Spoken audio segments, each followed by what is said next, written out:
Astaghfirullah. Bismillahirrahmanirrahim. Assalamualaikum warahmatullahi wabarakatuh. Alhamdulillah wassalatu wassalamu ala Rasulillah wa ala alihi wa sahbihi wa mawalah wa la hawla wa la quwata illa billahi wa ba'du. Baik, kita lanjutkan kajian kita, masih membahas surah An-Nazi'at, dan kita masuk pada ayat ke-37 dan seterusnya. A'udzubillahi minasyaitonirrajim. Bismillahirrahmanirrahim. Fa amma man tagha wa athara al-hayatad dunya fa innal jahima hiyal ma'wa wa amma man khafa maqama rabbih wa nahan nafsa 'anil hawa fa innal jannata hiyal ma'wa.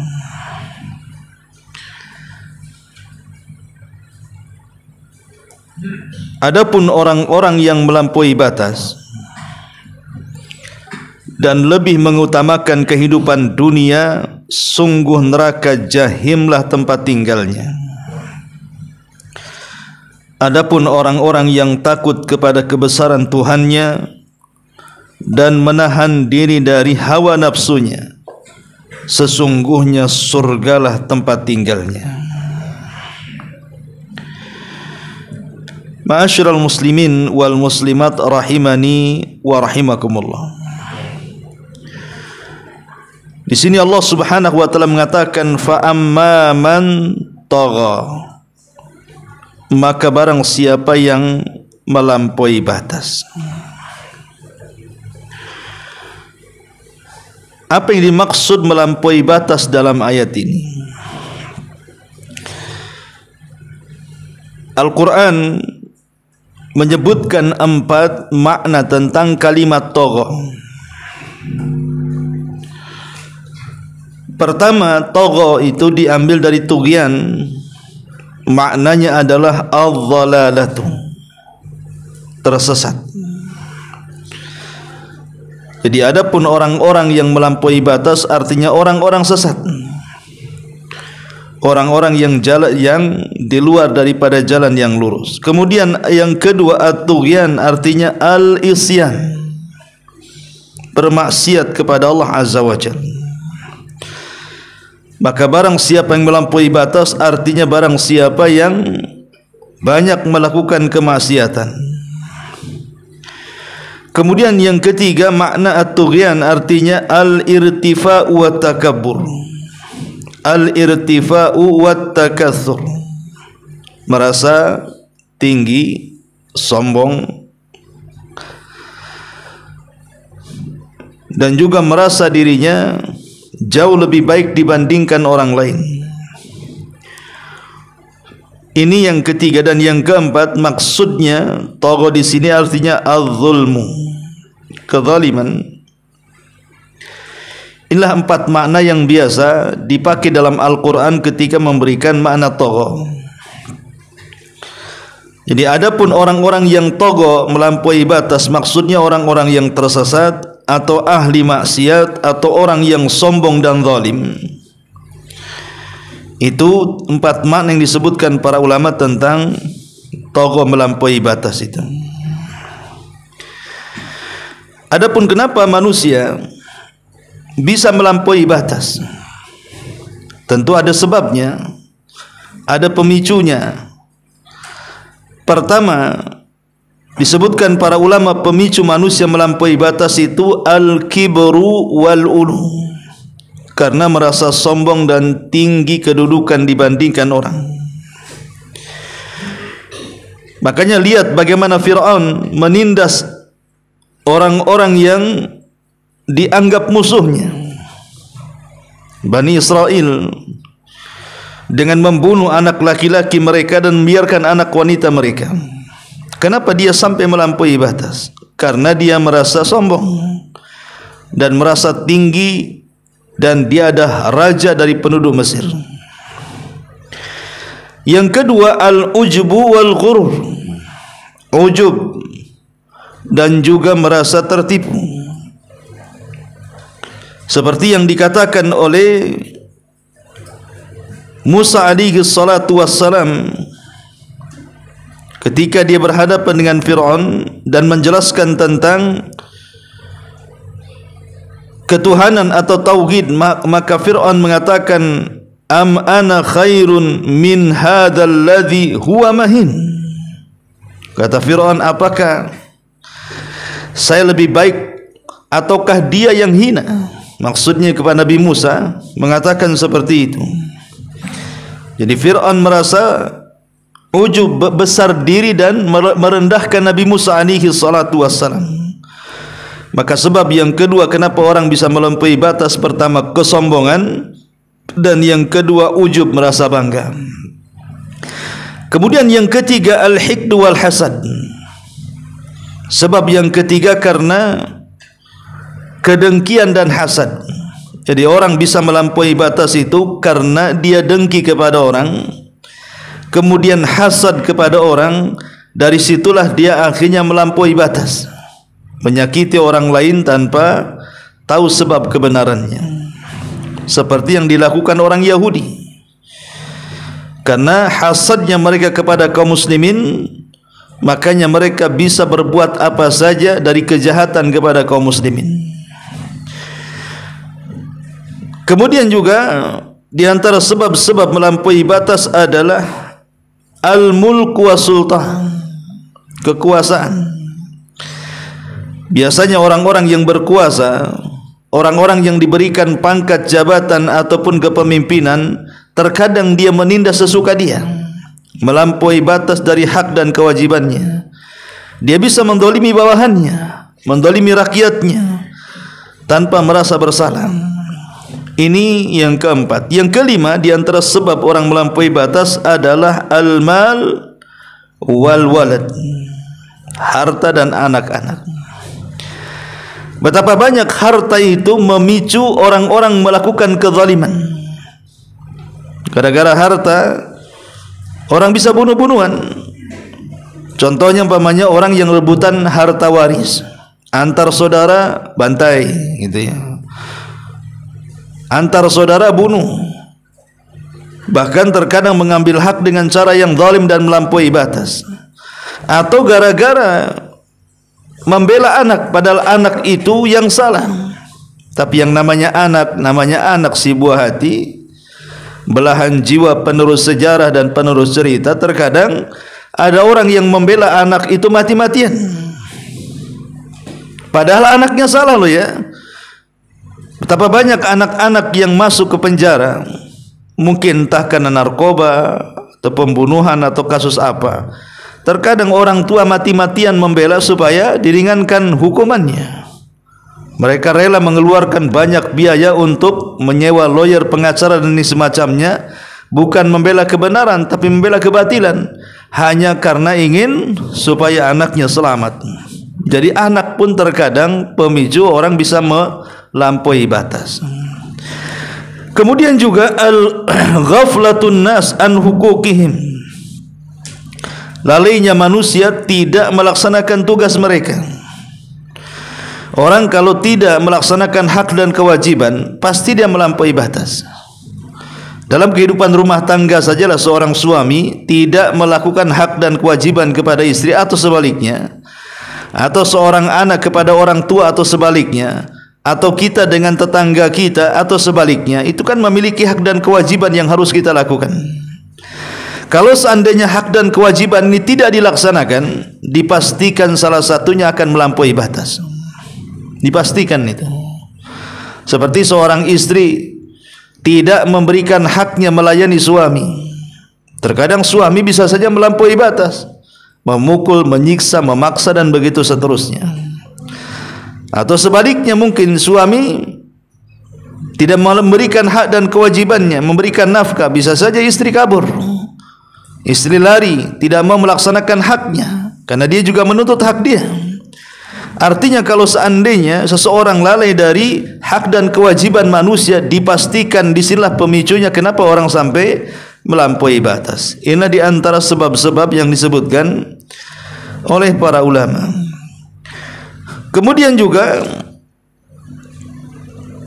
di antara sebab yang lain yang boleh jadi kenapa kemudian orang-orang itu bisa melampaui batas dan tidak berhenti dan terus menerus, itu juga ada penyebabnya. Yang pertama, tarku ingkaril munkari wat tasahulu fihi. Tidak mau mengingkari kemungkaran dan menganggap remeh dari perkara mungkar tadi. Jadi ketika kemudian kemungkaran dibiarkan, orang-orang yang melampaui batas itu dibiarkan, maka dia akan terus merajalela dan tidak akan bisa dihentikan. Contoh umpamanya para perampok, kalau tidak ditangkap, kemudian diproses, dikasuskan, kemudian dipenjarakan, dia akan terus merampok. Ya. Dan begitu seterusnya. Dunia maksiat kalau tidak dihentikan akan terus maksiat. Makanya kalau ingin menghentikan perkara tughyan ini, maka ingkari semua kemungkaran. Kemudian yang kedua, at-ta'alluq bil hayati. Seseorang sangat tergantung dengan kehidupan dunia dan lupa akhirat.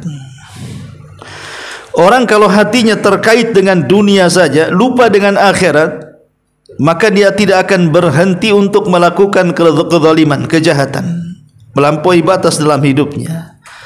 Karena dia pikir kezaliman dia tidak akan dibalas. Dia pikir kezaliman dia tidak akan dipertanggungjawabkan di hadapan Allah, makanya dia akan terus berbuat maksiat. Jadi ketergantungan kepada dunia dan lupa akhirat ini menjadikan melampaui batas tidak akan bisa dihentikan. Kemudian yang ketiga, ada mutadabburil Qur'anil Karim. Tidak mau tadabbur dengan Al-Qur'anul Karim. Jangan lagi tadabbur, membacanya pun tidak. Jangan lagi membacanya, menyentuhnya pun tidak. Jadi sepanjang hidupnya tidak kenal apa itu Quran. Ketika seseorang tidak kenal apa itu Quran, maknanya orang itu tidak tahu bahwa hidup itu ada undang-undang. Kan Quran itu undang-undang hidup. Kalau tidak ada Quran, tidak ada undang-undang. Kalau tidak ada undang-undang, maka seperti harimau dalam hutan, maka dia bisa berbuat jahat sekehendaknya. Karena bagi dia tidak ada undang-undang. Lah ketika orang kemudian lari dari tadabbur Al-Quran, maka dipastikan dia lari dari undang-undang Islam. Dan kalau dia lari dari undang-undang Islam, maka seolah-olah hidup tanpa undang-undang. Disitulah keberlangsungan orang-orang zalim dan melampaui batas tidak bisa dihentikan. Kemudian yang keempat, sukutu ba'dil ulama'i wad du'a yani zulma. Diamnya sebagian para duat, para ulama, para ustadz, para kiai dari kezaliman, membiarkan kezaliman merajalela, sementara tokoh-tokoh agama membiarkannya dan tidak menasihatinya. Maka ini akan menjadikan orang-orang yang berbuat melampaui batas tidak akan menghentikan perbuatan mereka. Contoh pamannya di lingkungan kecil lah, RT RW semuanya kan. Ada orang yang nyetel musik keras-keras sambil mabok-mabok, ikhtilat dan begitu seterusnya. Kalau dibiarkan, tokoh agama di situ membiarkan, tokoh masyarakat membiarkan, maka seolah-olah dibolehkan. Boleh jadi mungkin lebih merajalela kan gitu, karena tidak ada teguran. Maka kalau seandainya para tokoh-tokoh agama, tokoh-tokoh masyarakat membiarkan kezaliman dan kemungkaran, maka sesuatu yang melampaui batas itu tidak akan dihentikan. Inilah 4 perkara, hal-hal yang melampaui batas itu tidak bisa dihentikan. Ma'asyiral muslimin wal muslimat rahimani wa rahimakumullah. Lalu bagaimana cara obatnya untuk menghentikan sifat melampaui batas ini? Al-Quranul Karim sudah menjelaskan solusinya. Pertama, Al-Quranul Karim melarang dengan tegas tidak boleh seseorang itu melampaui batas. Quran sendiri yang mengatakan seperti yang disebutkan dalam ayat yang kita baca, fa amma man tagha wa atharal hayatad dunya fa innal jahima hiyal ma'wa. Jelas Quran melarang, bahkan mengancam dengan jahim, neraka jahanam. Kemudian yang kedua, al-amru bit tauhid wan nahyu anisyirki. Al-Quran demi mencegah adanya manusia yang melampaui batas dalam agama, maka Quran sampai memerintahkan kita untuk berpegang kepada tauhid dan mencegah dari segala jenis kesyirikan. Karena melampaui batas ini berawal dari kesyirikan. Seseorang melampaui batas kepada Allah Subhanahu wa taala, menyembah yang harusnya diberikan kepada Allah diberikan kepada selain Allah Subhanahu wa taala. Kemudian juga yang ketiga, al-amru bil ma'ruf wan nahyu anil munkar. Al-Quran menjelaskan kepada kita tentang perintah mengajak manusia kepada kebaikan dan mencegah kemungkaran. Dan yang keempat, al-hiwar wal jidal bil qaulil layyinil hasan, bil qaulil layyinil hasani. Al-Quran menjelaskan kepada kita agar kita ini dalam berdebat, dalam berhiwar itu menggunakan kalimat-kalimat yang santun dan baik. Jadi saat kita berdakwah kepada orang-orang yang kita dakwahi supaya mengena orang tersebut, maka Al-Quran sampai memerintahkan supaya kita berkata-kata santun, seperti ketika Allah memerintahkan Musa dan Harun untuk berdakwah kepada Fir'aun sang pelampau batas itu. Allah mengatakan, idhab ila fir'auna innahu tagha. Pergilah kepada Fir'aun, dia adalah orang yang melampaui batas. Faqula lahu qawlan layyinan. Katakan kepadanya dengan kata-kata yang santun, kata-kata yang baik. La'allahu yatadzakkar aw yakhsha. Mudah-mudahan dia bisa ingat dan dia bisa takut kepada Allah Subhanahu wa taala. Inilah 4 perkara yang disebutkan dalam Quran sebagai ilaj, obat untuk menangani manusia-manusia yang melampaui batas. Quran dengan tegas larangannya sampai dengan diancam dengan neraka. Quran juga merintahkan untuk bertauhid dan menjauhkan dari kesyirikan karena ini sumber yang melampaui batas. Kemudian juga Al-Quran merintahkan agar kita mencegah dari yang mungkar dan mengajak kepada kebaikan, karena dengan seperti ini terhentilah orang-orang yang melampaui batas. Dan saat kita mengajak manusia untuk berhenti dari perkara-perkara itu, Al-Quran juga mengingatkan agar kita menggunakan bahasa-bahasa yang baik. Ya, itu upaya Al-Quran mencegah orang-orang yang melampaui batas. Kemudian Allah Subhanahu wa taala mengatakan, fa amma man tagha. Adapun orang-orang yang melampaui batas, wa atharal hayatad dunya, dan lebih mendahulukan kehidupan dunia, lebih mendahulukan kehidupan dunia. Tabiat manusia terhadap dunia pasti akan lebih mencintai dunia dibandingkan akhirat. Kenapa? Karena kita terlahir di dunia dan kita tidak pernah melihat sorga. Kalau antum terlahir di sorga dan tidak pernah melihat dunia, saya yakin kita tidak mungkin ke dunia dan tidak ada ingin menginjak dunia kalau kita lahirnya di sorga. Masalahnya kita lahir di dunia, bukan lahir di sorga. Sementara sorga itu hanya dongeng dan cerita saja, hanya orang-orang yang beriman yang meyakini keberadaannya. Sehingga keterkaitan manusia kepada tempat kelahirannya jauh lebih kuat dibandingkan tempat yang dijanjikannya. Itulah kenapa kemudian manusia lebih terkait dengan kehidupan dunia dibandingkan tempat yang dijanjikan. Makanya Allah mengatakan, bal tu'thirunal hayatad dunya wal akhiratu khairun wa abqa. Bahkan kalian lebih mendahulukan kehidupan dunia, padahal akhirat itu jauh lebih baik dan lebih kekal. Makanya Allah mengatakan dalam surah Al-Adiyat, sesungguhnya kalian terhadap dunia ini sangat keras kecintaannya.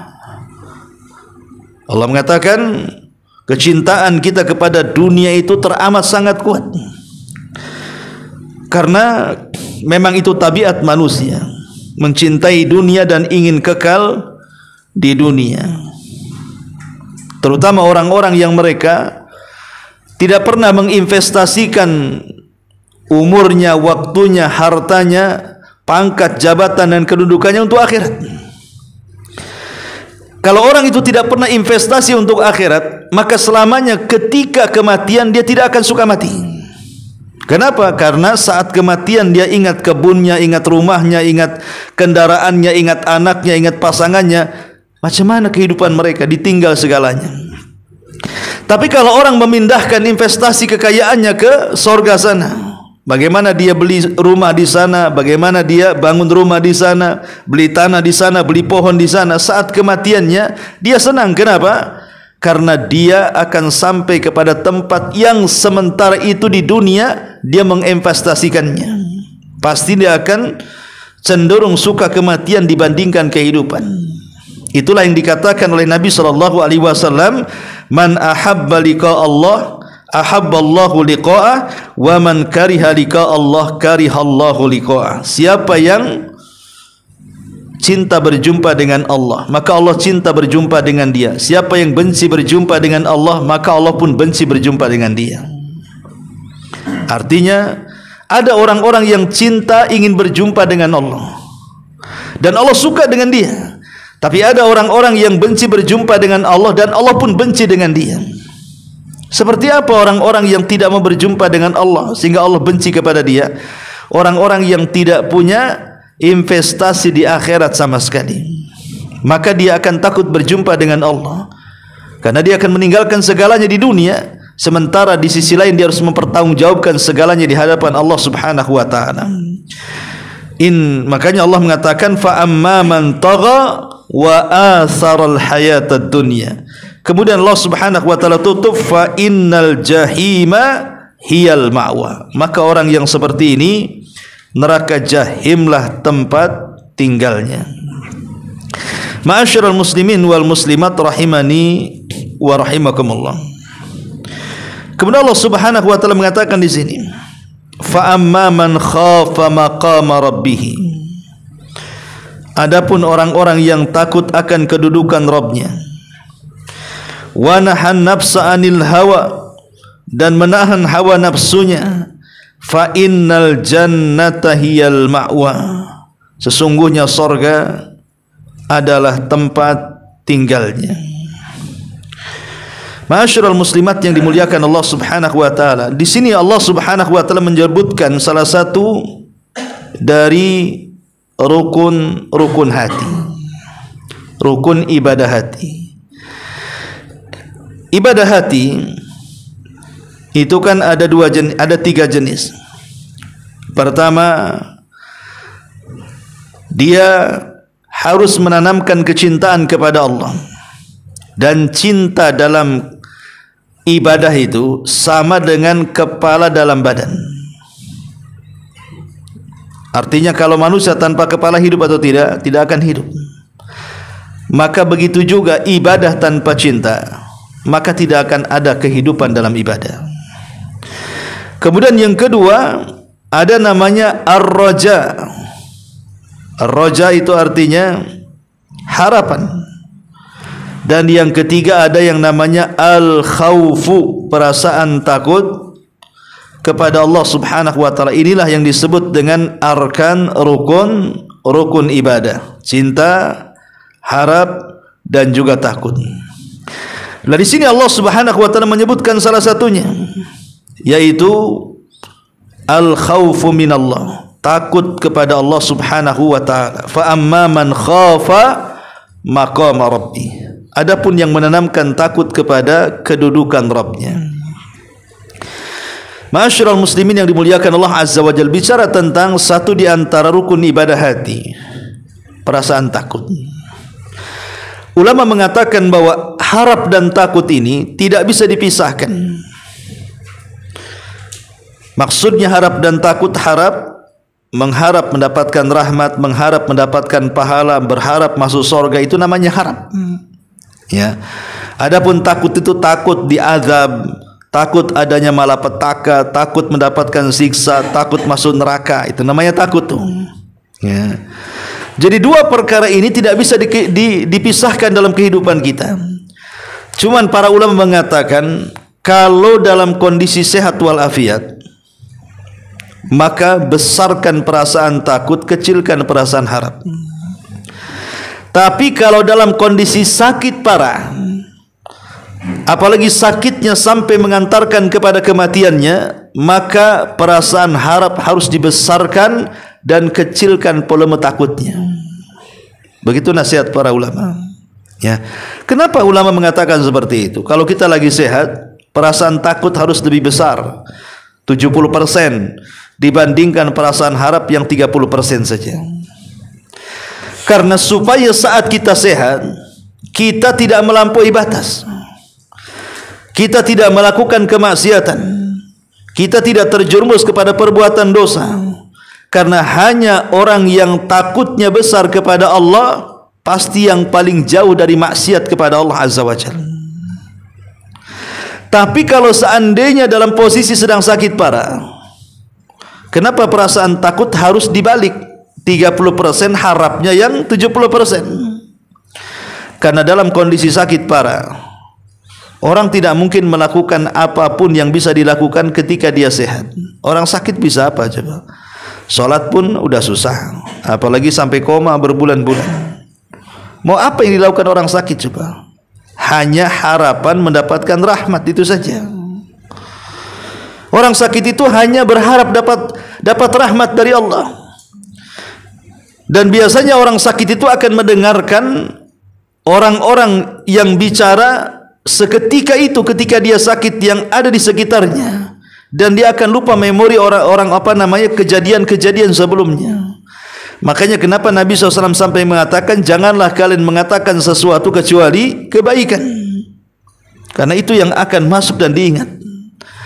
Sebab kalau seandainya kita ini menceritakan kejahatan dia di saat detik-detik sakaratul mautnya, maka pasti dia akan membesarkan takut dan harapnya. Akhirnya apa? Yang diingat dosa, kemudian kepalanya hanya terekam neraka, sehingga dia tidak ada kesempatan masuk surga. Disitulah setan masuk, jadilah dia putus asa. Jangan-jangan putus asa itulah yang mengakhiri kehidupannya. Ya. Adapun kalau kebaikan yang direkamnya, sehingga dia terekam, oh dia masih ada pahala, ada memungkinkan masuk surga, ada memungkinkan masuk surga, maka adalah harapan di situ. Hilang putus asa, boleh jadi itu pula pahala yang terakhir yang dibawanya. Berbaik sangka dengan Allah Subhanahu wa taala. Itulah kenapa para ulama mengatakan dalam kondisi sakit harus haraplah yang dibesarkan, kalau dalam kondisi sehat harus perasaan takut yang dibesarkan. Ya. Ma'asyiral muslimin yang dimuliakan Allah Azza wa Jalla, fa amma man khafa maqama rabbih wa nahan nafsa 'anil hawa, dan berusaha untuk menundukkan hawa nafsunya. Ada hadis yang mengatakan kalian tidak akan beriman, maksudnya tidak sempurna iman kalian, sampai kalian menundukkan hawa nafsu kalian dan mengikuti apa yang aku bawa, kata Nabi. Hadis ini lemah, walaupun dicantumkan dalam kitab Arba'in Nawawi, akan tapi maknanya sahih. Ya. Jadi orang-orang yang menundukkan hawa nafsu adalah orang-orang yang memasrahkan hawa nafsunya dan menurut apa kata wahyu. Kalau saya boleh katakan untuk contohnya seperti ini. Ada dua orang, si A dan si B. Dua-duanya mantan narkoba, dua-duanya mantan pecandu khamr, pecandu judi, zina dan yang semacamnya. Allah takdirkan dua-duanya taubat, taubatan nasuha, tidak kembali kepada perbuatan setannya. Dua-duanya hijrah.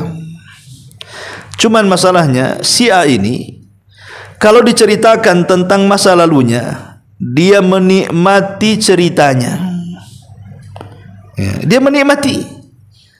Oh memang dulu aku ini dulu penjahat, aku ini seorang pezina, tapi alhamdulillah saya ini sudah bertobat. Tapi dia ketika bercerita menikmati, tidak ada kebencian sama sekali. Ya. Tetapi yang satunya kalau disuruh bercerita masa lalunya, dia tutup rapat-rapat, dia tidak mau. Dia tidak mau bercerita. Pokoknya dulu yang dulu, saya tidak mau cerita. Saya benci dengan yang dulu, saya ingin yang sekarang. Ini si A dengan si B ini berbeda di hadapan Allah. Yang si A, dia belum bisa menundukkan hawa nafsunya, makanya dia bercerita tanpa ada dosa. Yang si B, dia benci dengan maksiatnya, makanya dia tidak mau menceritakannya. Itulah makna menahan hawa nafsu.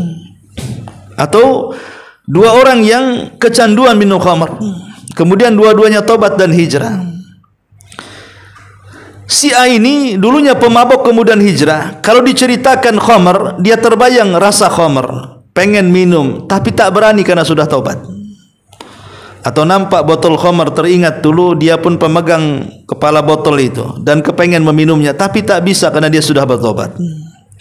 Yang satu nih beda lagi. Kalau diceritakan tentang khamar, benci mati.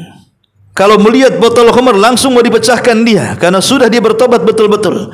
Maka orang yang nomor dua itulah yang menundukkan hawa nafsu. Adapun yang pertama walaupun sudah bertobat tapi belum bisa menundukkan hawa nafsu. Kenapa? Karena masih mencintai maksiatnya walaupun tidak melakukannya. Itulah yang dikatakan wanahan nafsa anil hawa. Jadi kalau sudah bertobat, ya bencilah dengan maksiat. Maka itulah tanda dia bisa menahan hawa nafsunya.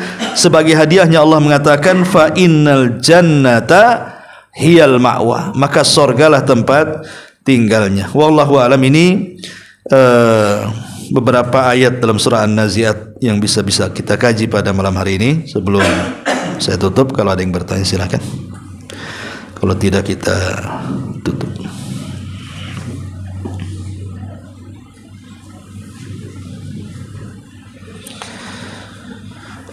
Iya, sampai di sini. Tidak ada. Subhanakallahumma bihamdika asyhadu an la ilaha illa anta astaghfiruka wa atubu ilaik. Allahu ta'ala